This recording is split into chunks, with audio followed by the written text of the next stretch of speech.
Hello students, मैं Vinod Kumar Gautam Pihu Gautam channel के माध्यम से आज का विषय जेनेटिक्स के जो एक प्रश्न बनता है, सहलग्नता क्या है, इसकी परिभाषा क्या है और इसकी खोज किसने की, उस पर चर्चा करते हैं। सहलग्नता तो ऐसे जीन्स जो एक ही गुणसूत्र पर उपस्थित होते हैं तथा हमेशा साथ साथ ही आगे की संतानों में प्रदर्शित होते हैं, ऐसे जीन्स को सहलग्न जीन्स कहते हैं तथा इस घटना को सहलग्नता या लिंकेज कहते हैं। अच्छा, हम परिभाषा में देखते हैं।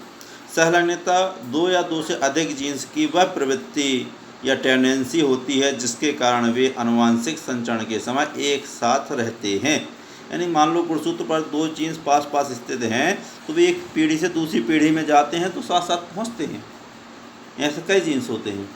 तो हम इसकी इंग्लिश में भी परिभाषा देखते हैं। Linkage is the tendency of two or more genes to live together in the same chromosome during genetics transmission.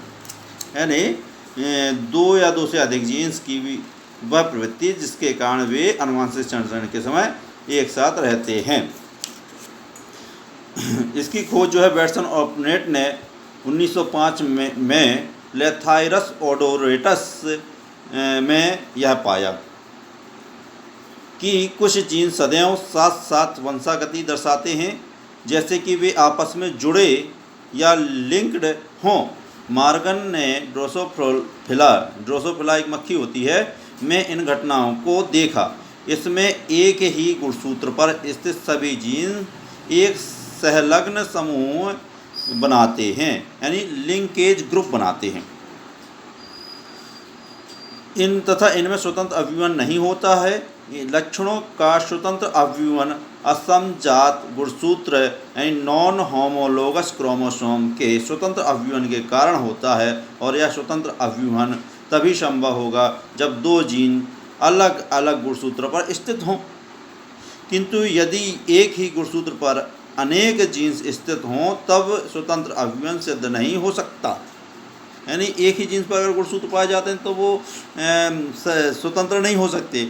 अगर अलग अलग जीन्स में गुणसूत्र रहते हैं तो वो स्वतंत्र हो सकते हैं, लेकिन एक ही जीन्स में एक ही गुणसूत्र पर अगर दो तीन जीन्स या ऐसे जीन्स पाए जाते हैं तो स्वतंत्र नहीं हो पाते। जैसे कि ए और बी दोनों जीन्स एक ही गुणसूत्र पर हों और उनके विकल्पी यानी स्मॉल ए और स्मॉल बी उसके समजाती गुणसूत्र पर हों तो पृथक्करण से केवल ए बी और स्मॉल ए स्मॉल बी प्रकार के नर या मादा युग्मक बनेंगे। यदि ए कैपिटल ए और कैपिटल बी स्मॉल बी अलग अलग गुणसूत्र जोड़ों पर हों तो पृथक्करण से ए बी यानी कैपिटल ए स्मॉल बी और स्मॉल ए और कैपिटल बी व स्मॉल बी चार प्रकार के नर या मादा युग्मक बनेंगे। परंतु मेंडल भाग्यशाली थे कि इनके अध्ययन में सातों लक्षण अलग अलग गुणसूत्रों पर स्थित थे। यदि यही सातों गुण अलग अलग गुणसूत्रों की बजाय 6 गुणसूत्रों पर होते तो संभवतः मेंडल इन नियमों को प्रतिपादित नहीं कर पाते। अब सहलग्नता दो प्रकार की होती है। पहले पूर्ण संलग्नता यानी कंप्लीट लिंकेज, और दूसरा होता है अपूर्ण सहलग्नता यानी इनकम्प्लीट लिंकेज। पूर्ण संलग्नता कैसे होती है? जब सहलग्न जीन्स में पुनर्योगज यानी रिकॉम्बिनेंट नहीं बनते, अर्थात जिन सहलग्न जीन्स में जीन विनिमय नहीं होता उसे पूर्ण सहलग्नता कहते हैं।